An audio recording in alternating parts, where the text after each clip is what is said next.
Amigos, seguimos hablando del Capitolio Federal, esa obra de Antonio Guzmán Blanco que la ejecutó en los terrenos del convento de las monjas Concepciones entre el año de 1872 y el año de 1873. Hay una frase de Antonio Guzmán Blanco que él decía: yo mando con la cabeza mía, yo no necesito ministros sino escribientes, porque él era un verdadero autócrata. Vamos a decir, los ministros hacían lo que él les decía. Vamos a decir, fue una persona que en cierto sentido anuló la voluntad de sus seguidores para hacer lo que él quería. Guzmán Blanco, como ustedes saben, es lo que consideran el civilizador, pues el ilustre americano, que ese es un título que se le dio. Ese congreso que se reúne ahí en ese Capitolio, ese primer congreso de ese Capitolio, decreta una ley de honores para Guzmán Blanco, una ley en la que se le da el título de ilustre americano regenerador de la República. Esa ley dice que se le va a hacer una plaza justo enfrente del Congreso con una estatua ecuestre, en la cual él está mirando hacia el Congreso y mirando orientado hacia el este, hacia donde sale el sol.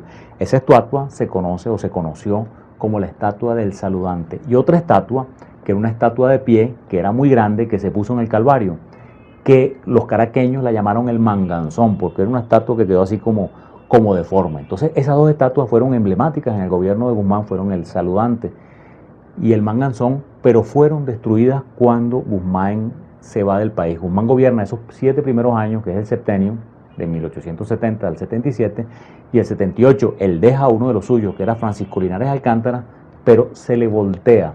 Y el año 78, un año después, tumban las estatuas. Cuando se dan esos decretos, Guzmán tiene un momento de lucidez y él dice: cónchale, estas cosas no se deberían hacer con la gente que está viva, porque puede ocurrir que más adelante cambien y las personas que ahorita lo están apoyando más bien lo dejen de apoyar, o que el tipo haga cosas que no debió haber hecho. Pero al final pues se autopagó y se dio el vuelto y dijo: bueno, pero yo no, mis intenciones son las intenciones más sanas del mundo y yo sí voy a aceptar todos esos honores. Una cosa curiosa de esta ley de honores de Guzmán es que tuvo, amigos, un voto en contra. Tuvo un voto en contra del general Eduardo Ortega. Su voto no fue consignado, no contó en las actas, pero al poco tiempo, cuando estaba en La Guaira, que se iba para Margarita, fue detenido y metido preso. Imagínense ustedes, cuando él preguntó: ¿por qué me meten preso? Y dice: no, porque tienes unos fusiles guardados. Entonces él dijo una cosa que es notable, pues, y que quizás tenga cierta vigencia. Él dice: desde 1849 no existen en Venezuela parlamentos libres y la mayoría merecen el nombre de congregación de esclavos ociosos. Una cosa interesante del Palacio Legislativo es que tiene sitio para el público, y eso es algo que se repite en todos los congresos. Entre las cosas que son curiosas de los decretos que se hicieron es del comportamiento en el Capitolio. Por ejemplo, por las entradas principales no podía entrar cualquier ciudadano, nada más podían entrar los diputados y senadores. Vamos a decir, el público no podía entrar por las puertas principales, sino por las cercanas. En la zona de enfrente, donde estaba la Plaza Guzmán Blanco, donde estaba el saludante, ahí no podían haber buhoneros, ni cosas de ruido, ni cosas soeces. La gente tenía que vestirse bien para entrar al Capitolio. Yo les digo que yo tengo una experiencia con eso reciente. Yo trabajé en el Capitolio por allá por el año de 1992-93. Estaba trabajando en el techo, haciendo unos trabajos de impermeabilización, y en una ocasión me dieron una gana enorme de ir al baño. Y les cuento que bajé al baño y no me dejaron entrar porque no tenía paltón y corbata. Entonces tuve que conseguirme a alguien que me prestara un paltón y una corbata para ir. Y eso era una norma de comportamiento que se instauró en Venezuela en muchos sitios. Por ejemplo, en la Plaza Bolívar no se podía atravesar la Plaza Bolívar hasta hace poco. Yo no sé si todavía existe esa prohibición. Por ejemplo, las mujeres que venían del mercado con bolsas y paquetes no podían pasar por la Plaza Bolívar, pues al lado de la Estatua del Libertador, tenían que pasar por un ladito. Entonces así se instauran esa serie de normas de comportamiento que fíjense que son curiosas en el Capitolio y que duraron por lo menos hasta hace poco. Este presidente Guzmán Blanco, que es un presidente alabado por mucha gente y criticado por muchos otros, y que tiene cosas muy buenas y cosas muy malas, podemos decir que hizo cantidad de obras en Caracas. También destruyó cantidad de cosas, pero si mencionamos las cosas que él hizo, vamos a decir que él realmente pues convierte la Plaza Bolívar en lo que es hoy la Plaza Bolívar. El año de 1874 coloca ahí la estatua ecuestre del Libertador. Hizo esta obra magnífica del Capitolio. Hizo el Panteón Nacional, pues la primera versión del Panteón Nacional en la iglesia La Trinidad. Construyó la Basílica de Santa Teresa y Santa Ana. Hizo el Teatro Municipal. Y el Teatro Municipal, cuando él lo construyó, se llamó el Teatro Guzmán Blanco. Pero podemos hacerle montones de críticas, pues quitando la que era un autócrata, refiriendo nada más a la parte de obras públicas. Miren, la iglesia o la Basílica de Santa Teresa de Santa Ana la construyó donde estaba el oratorio de San Felipe Neri, que era una joya colonial que quizás valía la pena conservarse. Cuando demuelen el oratorio de San Felipe Neri, la puerta se la llevan a otra obra de Guzmán Blanco, que él la inaugura, aunque no la comenzó a construir, que es el templo masónico que queda entre las esquinas de Jesuita y Maturín, que esa es otra obra que le podemos atribuir.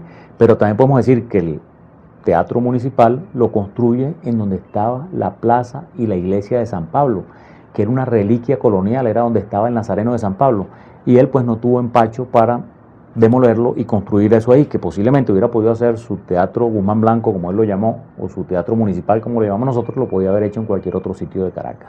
Pero para concluir nuestra historia, vamos a decir que el año de 1874, un año después, él termina de expropiar a las monjas Concepciones. Él hace un decreto, como dicen ahora, exprópiese, y saca a las monjas. Las monjas él le dice a las monjas, ustedes han servido a Dios según sus creencias y yo lo estoy sirviendo según las mías. Entonces se expropia la totalidad del convento y se construye la otra parte del Capitolio, que es el Salón Elíptico y los salones adyacentes, donde están esas obras magníficas de Martín Tovar y Tovar, de las cuales hablaremos en un próximo programa. Muchísimas gracias y vamos ahora a nuestra acostumbrada sesión Educando a nuestros padres.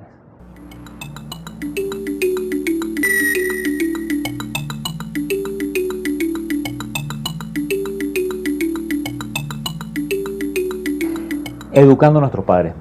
Amigos, una de las cosas que nos debería preocupar más a todos es lo que estamos haciendo con nuestro pobre planeta Tierra, con la contaminación. Miren, botamos basura, botamos desperdicios. Y en nuestro país en particular, miren, estamos demasiado atrasados con relación a otros países. Les cuento y les muestro. Fíjense los botaderos de basura en el centro de Madrid. Están divididos en dos. Una parte para los frascos y las botellas, y otro para la basura. Entonces después eso se separa, se recicla y se trata de alguna manera y no contamina. Fíjense, leí recientemente que hay muchos países que han prohibido que se regalen en los supermercados las bolsas de plástico. Las bolsas de plástico las tienen que comprar porque después esas bolsas van a parar en el medio ambiente. Yo lo veo cuando voy al Ávila, que van aquella gente con una bolsa de plástico, con unas botellas de refresco de plástico, que por lo general no regresan, se quedan contaminando al Ávila. Pero si eso tuviera un precio, que la bolsa de plástico hay que pagarla, que la botella de plástico hay que pagarla, la gente cuidaría pues de botarla. Y una cosa les voy a decir que a lo mejor es conflictiva, que es la gasolina. A mí me preocupa enormemente que en nuestro país no se vende la gasolina, se regala, porque el precio que tiene es 5 o 6 veces menos lo que cuesta un litro de agua y cuesta muchísimo producirlo, lo cual es una pérdida económica para el país. Pero en este caso no nos vamos a ocupar tanto de la pérdida económica, sino vamos a ocuparnos de que se contamina y se quema alegremente porque es regalada. Yo tengo amigos y parientes en otros países que me cuentan que ellos evitan ir a un sitio lejos, aunque les salga más barato comprar algo porque les sale más caro por la gasolina. Entonces evitan utilizar el carro, lo cual reduce la contaminación y reduce las colas. Entonces, mínimo, por un compromiso con el medio ambiente, la gasolina se debe vender cara y bien cara para que la gente no contamine.